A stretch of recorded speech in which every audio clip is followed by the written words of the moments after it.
तो देखिए किस तरह से कतर पर हमले हुए, इसराइल ने जो हमला किया कतर पे, उसके बाद अब ओआईसी की बैठक हो रही है, 57 देश जो है उसमें शामिल हैं, जिस पे ये चर्चा हो रही है कि कैसे इसराइल को जवाब दिया जाए। लेकिन इस बीच दो चीज़ों की मैं चर्चा करना चाह रहा हूँ। पहली चीज़ जो कि सब तरफ इसकी चर्चा हो रही है कि क्या ईरान की मिसाइल से अब कतर जवाब देगा इसराइल को? क्या ईरान अपनी हाइपरसोनिक और बैलिस्टिक मिसाइल्स कतर को देने जा रहा है? देखिए मिडिल ईस्ट में कुछ चीज़ें ऐसी हो रही हैं जो सब कुछ जिन्होंने पलट के रख दिया है। अब देखना ये है कि ये बात कितने आगे बढ़ती है। देखिए एक और चीज़ है, लास्ट फ्राइडे को मैं वीडियो बनाता हूँ अपना, आप लोगों को पता ही है कि आई गो टू अ मॉस्क, वहाँ पे कुछ लोगों से मेरी बात होती है, दोस्तों से, तो वहाँ चर्चा होती है। मैं उसका वीडियो बना नहीं पाया, मुझे वक्त मिलेगा तो मैं अलग से वो वीडियो बनाऊँगा। लेकिन वहाँ पे ये चर्चा हो रही थी कि देखिए जिस तरह से कतर पे हमले हुए, क्या कतर अब इसराइल को जवाब देना चाहिए या कैसे जवाब देगा? तो इसी बीच ये चर्चा छिड़ी कि अगर देखिए ईरान पर जब हमले हुए तो ईरान ने उसका फ़ौरन जवाब दिया। इधर इसराइल की मिसाइल गिरी और अभी वो इसराइल की तरफ से हमला हुआ फाइटर जेट से, और तुरंत ईरान की तरफ से जो है उसका करारा जवाब दिया गया। यहाँ तक कि अमेरिका पे भी मिसाइल फायर की गई जो अल उदैद एयरबेस था। तो ईरान जो है वो कैसे तुरंत जवाब कैसे दे देता है? ये मैंने कई लोगों से सवाल पूछा वहाँ जो मौजूद थे। आपको क्या लगता है कि ईरान में और बाकी देशों में क्या डिफरेंस है? जो ओआईसी के सदस्य हैं, जो अरब कंट्रीज़ हैं, तो कैसे ये ईरान जो है वो अचानक कैसे जवाब दे देता है, फ़ौरन कैसे जवाब देता है?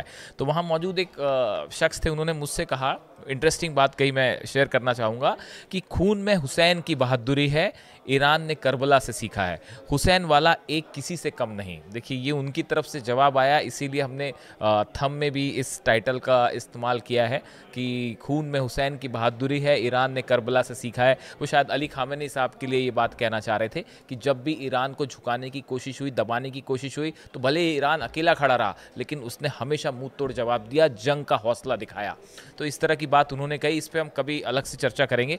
फिलहाल जिस बात की सबसे ज़्यादा चर्चा हो रही है वो ये हो रही है कि क्या ईरान अपनी मिसाइल्स कतर को देने जा रहा है? अब ये सवाल उठा कहाँ से? देखिए ईरान के लॉ मेकर हैं मुज्तबा ज़ायरी, इनकी तरफ से कहा गया है, he has called on Qatar to expel US forces and host Iranian revolutionary guard hypersonic missiles to counter Israeli threats. इनकी तरफ से ये ईरान के जो लॉ मेकर हैं, सांसद हैं, इनकी तरफ से ये बात कही गई कि कतर को अमेरिका की जो फोर्सेस हैं उसको बाहर कर देना चाहिए, और आईआरजीसी जो है, ईरान की जो रेवोल्यूशनरी गार्ड है, इसको अपने यहाँ तैनात करनी चाहिए, ईरान की मिसाइल्स अपने आप तैनात कीजिए। उन्होंने जो जराई हैं, एड्रेस कतर्स आमिर शेख तमीम बिन हमद अल थानी directly on x urging the replacement of US military presence with IRGC aerospace forces. उन्होंने कहा कि भाई कतर को जो अमेरिकी फोर्सेस आपने अपने यहाँ बुला रखी हैं अल उदैद एयरबेस में, 10,000 से ज़्यादा फोर्सेज हैं, आप इनको हटाइए और ईरान के सैनिक आप अपने आप बुलाइए, ईरान की मिसाइल्स हम आपको देने के लिए तैयार हैं, आप उसे अपने आप तैनात कीजिए। वैसी जो मेजर जनरल मुसावी हैं ईरान के, इनकी तरफ से एक बात कही गई, उन्होंने कहा कि Iran vote Tehran will never hesitate to defend Qatar against Israeli aggression. उन्होंने कहा कि किसी भी तरह का इसराइल अगर हमला करता है कतर पे तो ईरान बिल्कुल नहीं हिचकिचाएगा कतर की मदद करने से। अब देखिए ये जो बयान आए, इसके पहले एक और ईरान के जो प्रेसिडेंट हैं महमूद पेजेश्कियान साहब, इनकी तरफ से भी ये बयान आया। उन्होंने भी एक बात कही थी कि won't deter but want a firm response to any further aggression, कि अगर कोई भी तरह का हमला होता है तो हम जवाब देंगे। और उन्होंने has showed full solidarity with Qatar. उन्होंने ये भी कहा कि हम कतर के साथ जो है पूरी एकजुटता के साथ करें, और सभी मुस्लिम देशों से, इस्लामिक देशों से अपील की कि आप मिल के इसराइल के खिलाफ कदम उठाइए। तो देखिए ये जो 3-4 बयान आए जिसमें यह कहा गया कि अमेरिकन फोर्सेस को बाहर करिए, ईरान की आईआरजीसी कतर की सुरक्षा करेगी, ईरान की मिसाइल्स आप अपने यहाँ तैनात कीजिए, हम आपकी रक्षा करेंगे, हम आपको जवाब देंगे। अब देखिए इससे दो बातें हैं। पहली बात तो ये है कि क्या ईरान अपनी मिसाइल्स वाकई कतर को देने के लिए तैयार है? क्या कतर इसके लिए राजी होगा जो ऑफर ईरान की तरफ से आया है? एक बात तो ये है कि ये होगा या नहीं होगा, इस पे काफ़ी सारे लोगों की अलग राय हो सकती है। ओआईसी की बैठक भी चल रही है आज, उसमें भी जो है 57 देश इस पूरे मामले पे चर्चा कर रहे हैं। लेकिन देखिए एक जो बड़ी चीज़ हुई, वो बड़ी चीज़ ये हुई कि जिस तरह से कतर पर हमला हुआ उसके बाद मुस्लिम देश जो हैं, 57 इस्लामिक देश हैं, इनका विश्वास कहीं ना कहीं डोल गया है अमेरिका के ऊपर। खासकर कतर का, कि क्या हमारी रक्षा करने के लिए वाकई अमेरिका है वहाँ पे, और जिस तरह से इसराइल ने हमला किया एलाई होने के बाद भी अमेरिका ने सही वक्त पे इन्फॉर्म नहीं किया, इसको लेकर काफ़ी सारा गुस्सा देखा जा रहा है, ऐसा कई लोगों की राय है। अब देखिए इस सिचुएशन में ईरान की एक एक्सेप्टेंस जो है इंटरनेशनल लेवल पे वो बहुत तेजी से बढ़ी है। आप देखिए जिस तरह से हमले हुए ईरान के ऊपर, ईरान अकेला लड़ता रहा, लोगों ने उसको क्रिटिसाइज किया, ईरान बार बार कहता रहा कि हमारी सॉवरेंटी के खिलाफ ये हमला है, हमारे आज़ादी के खिलाफ हमला है। अब वही हमला जब कतर के ऊपर हुआ तब सब लोगों को ये महसूस हुआ, कई कंट्रीज ये महसूस कर रही हैं कि वाकई ईरान सही था और ईरान के ऊपर हमले गलत हुए थे।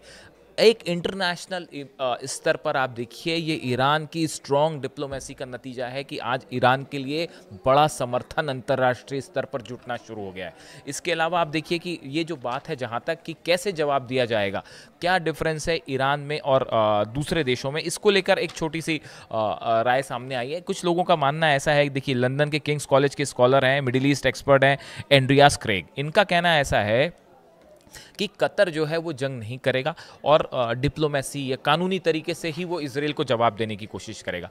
इसकी एक बड़ी वजह यह है कि अमेरिका एलाई है, अमेरिका से सुरक्षा की गारंटी लेते हैं वो, तो अमेरिका के खिलाफ नहीं जाएंगे। तीसरी बात है अमेरिका से रिश्ते खराब होने का डर होगा, इसलिए भी जो है वो शायद इसराइल पर हमला ना हो।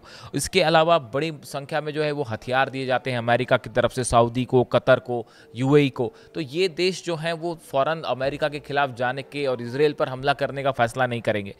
दूसरा, ईरान के साथ कंफर्ट लेवल अब बढ़ना शुरू हुआ है, लेकिन अभी भी बहुत स्ट्रैटेजिक लेवल पर पार्टनरशिप नहीं है, इसलिए भी शायद ईरान वाला जो मिसाइल वाला ऑफर है वो उतना प्रैक्टिकल ना हो। और दूसरा जो विज़न 2030 जैसा प्लानिंग्स हैं यूएई की और सऊदी की, जिस पे आगे बढ़ रहे हैं, इसके लिए वॉर शायद वो ना करना चाहें। लेकिन आप दूसरी तरफ देखिए ईरान में जब भी हमले हुए ईरान ने फ़ौरन जवाब दिया। इसका मुख्य वजह जो एक्सपर्ट्स बताते हैं कि इस्लामिक जो रेवोल्यूशन थी, वो इस्लामिक रेवोल्यूशन के जो प्रिंसिपल्स हैं उस पे आधारित है ईरान की फॉरेन पॉलिसी और ईरान की नीति। ईरान ने किसी भी तरह का जो उसके ऊपर सैंक्शंस लगे उसे अलग थलग करने की कोशिश की गई, इकोनॉमिक सैंक्शंस लगे उसकी कोई परवाह नहीं करी और बेबाक होकर हमेशा जवाब दिया।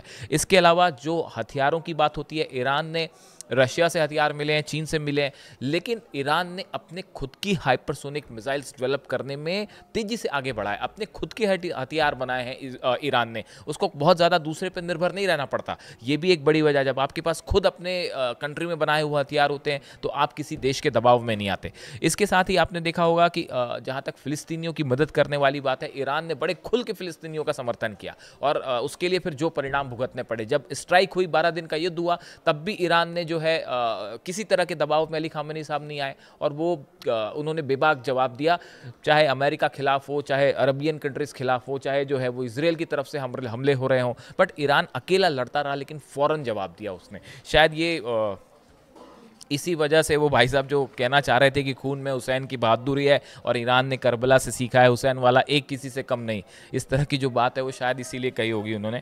अब सोशल मीडिया पे मैं देख रहा था इस तरह की बातें कही जाती है कई जगह। अब देखिए इन स्थिति में सवाल ये है कि ये जो ओआईसी की बैठक है, अब इसमें क्या फैसला होने वाला है? क्या इसराइल के खिलाफ कोई बड़ा एक्शन होने जा रहा है? और ये ईरान की मिसाइल्स वाली जो बात है, देखिए ईरान के मिसाइल्स ने वो तबाही मचाई इसराइल में कि एक आइकन बन गई है ईरान की मिसाइल्स की, एक मतलब उसका एग्जांपल्स दिए जा रहे हैं कि देखिए मिसाइल्स तो ऐसी होनी चाहिए। अब इसको लेके ये जो बड़ा ऑफर ईरान की तरफ से है कतर को कि आप हमारी मिसाइल्स लीजिए, हम सुरक्षा की गारंटी देते हैं आपकी, हम आपको धोखा नहीं देंगे, तो अब ये सोशल मीडिया पे एक चर्चा का मुद्दा बन गया। और इसके बीच में ओआईसी की बैठक, अब देखते हैं इस बैठक में क्या निकल के आता है। इससे जुड़ा जो भी अपडेट होगा हम आप तक पहुंचाएंगे। Thank you so much.